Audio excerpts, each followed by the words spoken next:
The grade 5 and 6, for school year 2020-2021, makita nato ron nga nag-increase. Nakita ninyo no, nga sa grade 4 nag-decrease, pero ang grade 5 o grade 6 nag-increase. Nga naman, nakita man po sa mga bata kuno nga may biday ang eskwela. Ug salamat sa mga ginikanan nga nag-follow up gyud sa pag-eskwela sa ilang mga anak. So moving up, adto na ta karon sa total nga enrollment gyud sa atong eskwelahan. Though nag-increase ang grade 4, ang grade 3, grade 5 o grade 6, ang total nga comparison sa enrollment for Consolacion Elementary School for 2020 to 2021, it's really decreasing. Unsa kay mga rason nga ning mag-decrease? Number 1 gyud nga giingon nga decrease. As early as last year, March, wala pa mahuman ang tuig. In fact, pandemic na nagsugod. Pero daghan nang nag-ingon nga, ma'am, mo transfer nami. Nangayon na sila og certificate of kanang good moral character. Why? They were going to other school because of the demolition due to the construction of the dike. Alam, wala itong balibaran, no? Ngayon ta karon nga, dili mo pwede mag-transfer.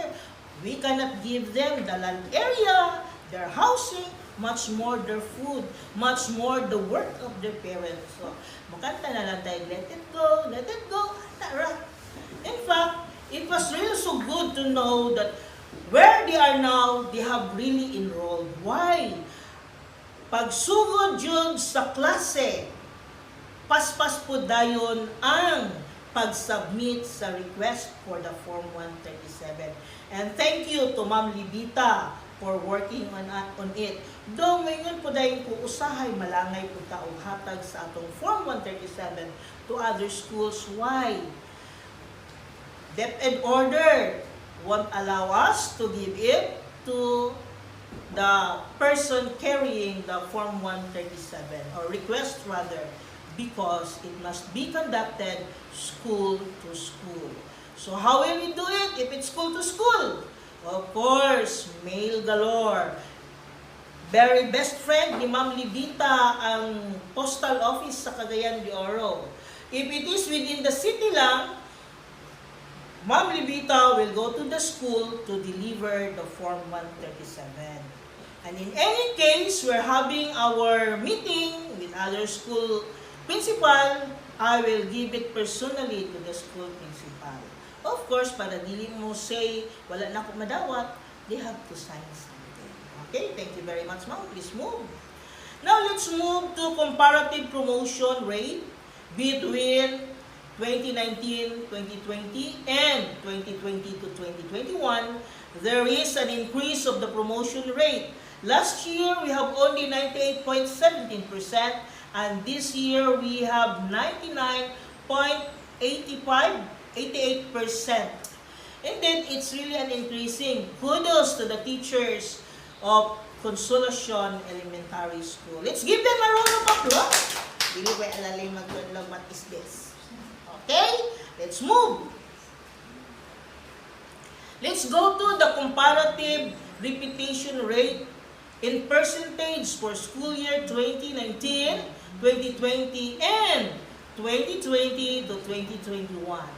Last year, we have 8.82. Am I right? Or it's 0.52, and this year, we have no repetition. Zero again!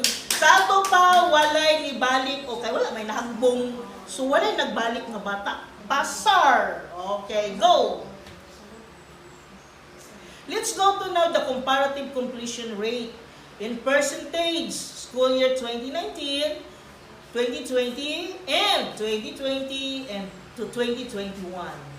Last year, we have the completion rate of 101.78%, while this year, we had 98.77%, decreasing completion rate from 2019, 2020, and 2020, 2021. Yun sa nikuha ng comparative completion rate. In the promotion rate, that is learners being promoted to the next grade level. While the completion rate is that learners 6 years ago compared to the learners who completed their basic education after 6 years. Okay? So that's how we compute the comparative. To move, we have the comparative dropout rate in percentage. Previous year, we have 2.27 compared to this year, 0. Congratulations, parents! Walay dropout, butan kayo yung mga anak, of course, with the cooperation of the parents. Would you dare to have your learners drop out when our teachers, our effective and efficient teachers, when they came to see that their learners had been absent for quite few days? Ah, my goodness. Visita galore. Muna yung ginatawag na to, home visitation. And I would say, having the conduct on home visitation is really very effective to follow up our learners. Alright, so sana this year wala diya akong dropout rate, cash in back. So we have to move to our financial report. Now, allow me to explain this to you. How do we have money? Remember, Consolacion Elementary School adheres to the policy on no collection. Pangutana ganin mo sa atong General PTA President. Wala tay collection sa atong PTA. Sila si mga ma'am o sila si mga sir, wag ko na sila magkolekta. However, kung kamo silbi mga ginikanan, nakita ninyo karon ng inyong mga parents, inyong mga teachers na ay need sa eskwelahan. And of course, generous as you are, you would always give, di ba? And I know our teachers have put everything that you donated voluntarily, ha? Though with silbi persuasion from our teachers. No, di ba? So, everything is in order. Everything is being explained. And they have also their financial report as well as inventory of the things they receive. Now, the money that we have in the school is from our school MOA. What is MOA? Maintenance Operating Expenses. MOA rather. Now, for school year 2020-2021, we had a budget, no, in our SOB. Kindly move first to the SOB. We have there the SOB. Next, ma'am. Let's go back to that.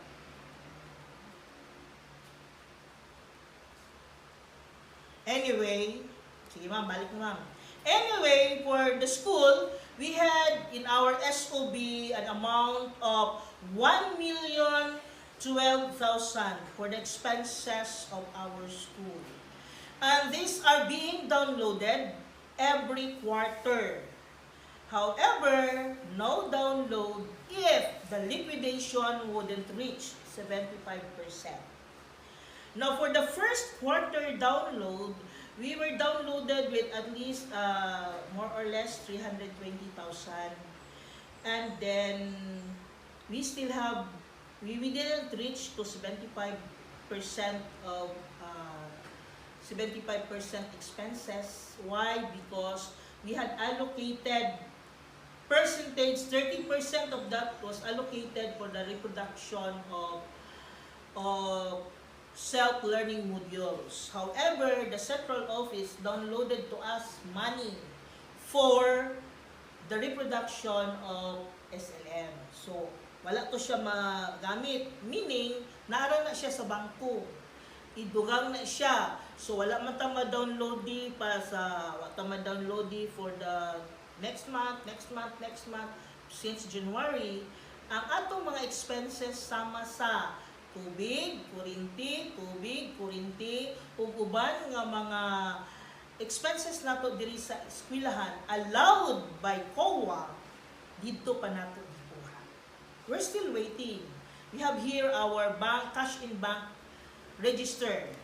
And mind you, parents, stakeholders, Dili ta pwede makabasta-basta o gamit sa atong kwarta sa bangko.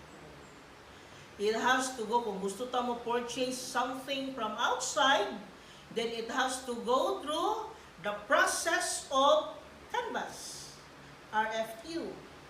Then dili pa kita diretso-diretso makakanvas sa gawas. We have to go through the DBM, Department of Budget and Management. Kung wala dito sa ila tong atong gipangita nga mga gamit, then ayhak pa din ta mo adto sa gawas. During the first month or first quarter, we were able to purchase health materials for the teachers. And I'm proud to say we were able to provide them with alcohol, sunrock, sabon, face mask, face shield to help them protect. No, we were able to purchase kana bitang tupok-tupok, not tupok-tupok, but then to pusil-pusil our wrist to get our temperature. We have that. But we were hoping that we could buy that the guard would no longer approach us, but rather we will just have it post our hands over near the tripod where the scanner is. And then we were hoping that we will have also the QR code reader. Okay, please move, ma'am. Okay, still on financial report. No, this is now our SOB. Okay, please move pa jud ma'am. Kaya dili na makita ang post. Okay. Now the SOB tells us that we can have a little of the repair, a little, not little, but rather the basic needs of our school, especially the water and the kurente. And we were able to purchase medicines. For example, kana po medicines that we won't be using prescription. Medicines that are over the counter, for example, paracetamol, cetirizine, those things. And we were able also to purchase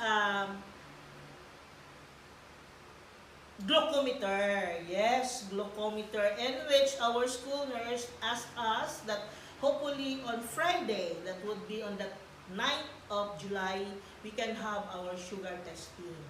Don't be afraid, fellow teachers. Gamay tutok na naman na, migas na tan. And then, hopefully, walay makakita dito nga ang atong sugar level of 175. Na? So, and then, we have a little for repairs, a little for just too little really. No? Because if we will really follow the 1,012,000, and then we would really go over with what we need, what our school needs, especially on repairs, that money is not ego. No? We really need so much. Move forward pa, ma'am. Alright, now, if you can remember, during the first month of this year, we have the how do you call that one, wherein we ask our learners to plant something? Yes, the pet plant, wherein we give seeds of pet plants. No, that's it. Seeds of okra, and these seeds of okra some of them were donated by the Department of Agriculture. Salamat, Sir Midroso, for bringing our request in there. And then there were those who donated paints, parents, other stakeholders, and everybody, no? Teachers themselves donated to themselves also. Ano ba? When there a little money that they have, teachers, dako ka na sila bulsa. You know what, parents? They were not afraid to gas twice. It's called it gastuhize, to palitize whatever their classroom needs. Now, if you will go to the rooms, you can see that it is in order, well arranged. Salamat ninyo mga ginikanan sa inyong pagtabang. Much more, salamat sa itong mga teachers na they even spent for their own money just to make their classrooms comfortable. Not only for our parents who will be getting the SLMs, but also for themselves. Remember, they will be staying in their classroom either 8 hours or 6 hours in a day. Then ink. Why ink man, ma'am? And why bond paper?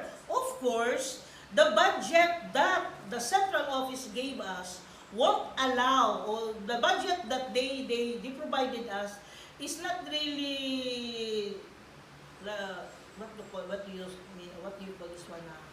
It's not really hinsakto. The word is hinsakto nga. We can give 1:1 SLM to our learners. And teachers would like their learners to be free from COVID. Nga dili ang ilang module dili from hand to hand. So ang uban na tong teachers nagbuhat gid sila or di reproduce with their own means the modules. Salamat teachers. At salamat po sa atong mga donors for bond papers and ink. Still on transparency. Last year, the Sagit Kapamilya came. Sagit Kapamilya of the ABS-CBN came. They checked on our school. Now, they remembered that once upon a time, in the Kingdom of Consolacion, where the village of Consolacion Elementary School was once the victim of Bagyong Sindong. So to help our school, they donated bakery equipment and materials amounting to 300,000. Now we will go to the canteen, you can see the oven and all the other materials, but soon we will be transferring to another room if and when the Gabaldon building will be done. So one room would be vacant. We will transfer those equipment and wherein we can start already our bakery. Okay, school program projects. Of course, parents, of course, many of us were able to receive the notary packs. The notary packs every week for 12 weeks. Your learners receive, especially those who were, there were 600 plus beneficiary in our school, no? For 2019-2020, we have only 365. But for this year, we have 629. Not only for the notary packs, but we have also fresh milk. For, I think, 8 weeks. I'm not so sure with that. But then, we have that also wherein every week, they will also receive a liter of fresh milk. Sharon, napatay bata ani ron nga gutom. Lang na, uy, kana ko magikwa ko din sa inyong kanan. Then we have our reading program. Napaday na, ma'am, we don't have face-to-face. But you know, teachers are really efficient and effective. Resourceful. Because from the SLMs that will return to them, they will check on the reading ability of also our learners. And especially the kinder and the grade 1 wherein they were able to identify the reading needs of our learners. And from kinder to grade 6, we were able to come up with innovations for reading, innovations and interventions. For kindergarten, we have the Balik Aral para kay Bunsoy, wherein parents who come to school to get the SLMs, 5 to 10 in a classroom, they are given special attention on reading.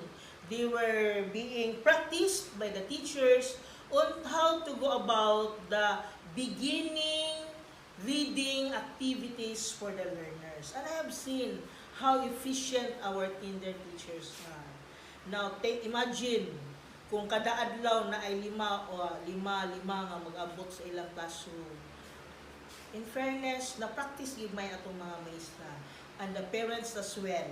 Because these things that the teachers taught them, ipakita man po nila sa teacher kung giunsa nila through